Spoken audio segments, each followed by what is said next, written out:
Bismillahirrahmanirrahim. Assalamualaikum warahmatullahi wabarakatuh.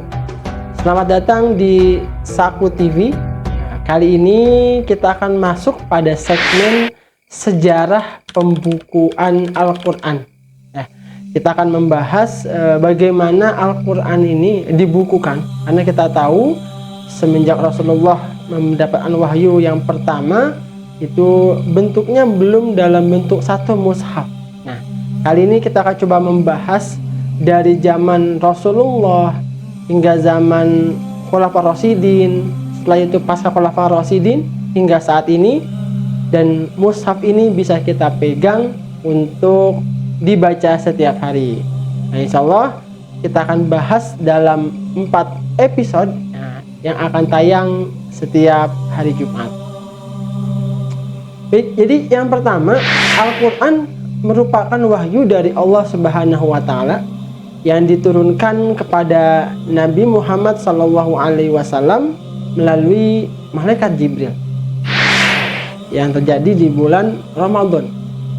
Maka momentum Ramadan kali ini kita membahas tentang pembukuan Al-Quran. Ini sangat relate ya dengan bulan Ramadan yang saat ini sedang kita jalankan. Allah menjamin kemudian Al-Quran.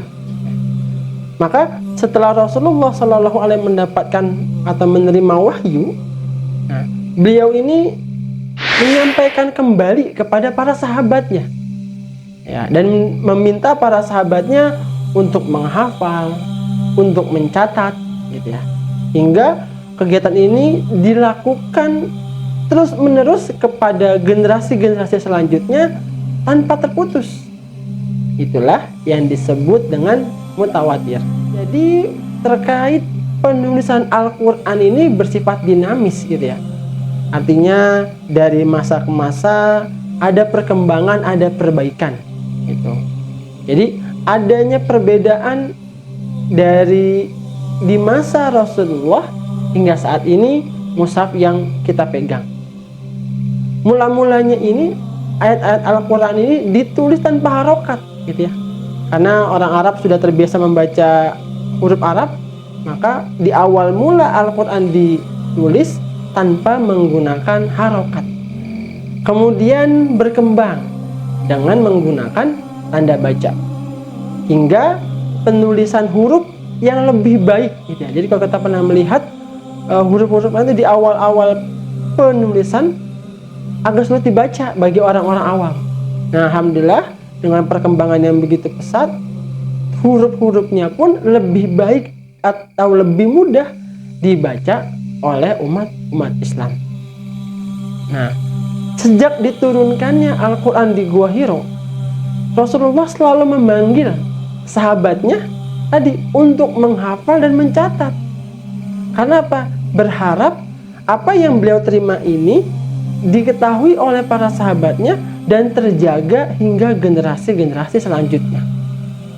Nah, Rasulullah juga menjadi awal mula mengarahkan kepada para sahabat bagaimana cara meletakkan ayat dan surat sesuai urutannya. Nah, jadi Rasulullah sendiri yang memberikan instruksi kepada para sahabat.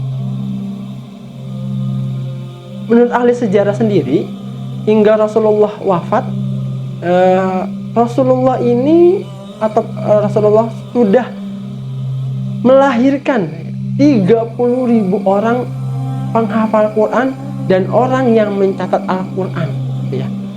Seperti kita ketahui, salah satu sahabat yang terkenal atau yang sering dipanggil Rasulullah untuk mencatat ialah Zaid bin Sabit.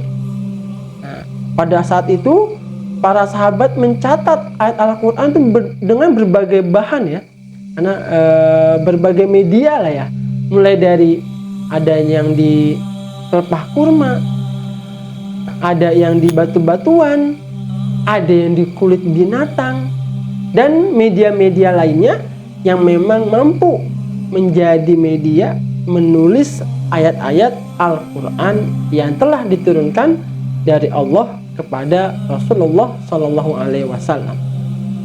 Namun di masa Rasulullah SAW Al-Quran ini belum dicatat secara utuh, masih terpisah-pisah gitu ya. Jadi lembar pertama di sini, kedua di sini, segala macam, belum menjadi satu mushaf 30 juz yang saat ini kita pegang. Nah, kita sangat bersyukur ya, hari ini kita tidak perlu pusing setelah baca Al-Baqarah baca apa, tapi sudah dalam bentuk satu mushaf tadi. Nah, dan itulah penjelasan awal bagaimana proses pembukuan Al-Quran di masa Rasulullah Shallallahu Alaihi Wasallam. Semoga dengan mempelajari sejarahnya kita semakin semangat dan menjaga untuk Al-Quran ini agar lebih kita sering baca, sering tadaburi. Kenapa? Karena ternyata butuh banyak pengorbanan dalam menyusun Al-Quran. Sampai bertemu pada episode berikutnya, kita akan bahas kembali ya, bagaimana pencatatan Al-Quran atau pembukuan Al-Quran dari masa Rasulullah hingga saat ini. Saya undur diri, mohon maaf atas segala kekurangan. Wassalamualaikum warahmatullahi wabarakatuh.